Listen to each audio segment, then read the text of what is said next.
اگر مسلمان بننا ہے، مسلمانوں کی بستی میں رہنا ہے، قیامت کے دن محمد الرسول اللہ کی سفارش چاہتے ہیں، تو پھر طریقہ بھی وہ چلے گا جو کائنات کے امام نے ہمیں سکھایا ہے۔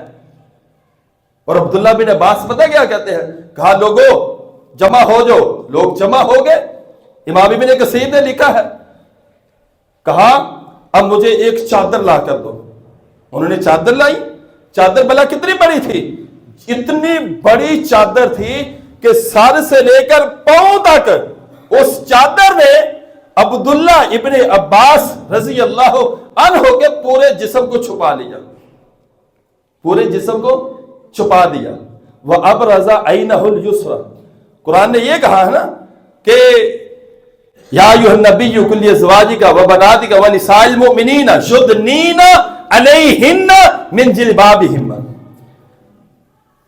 کہ عورتوں، مسلمان بچیوں، نبی کی بیویوں،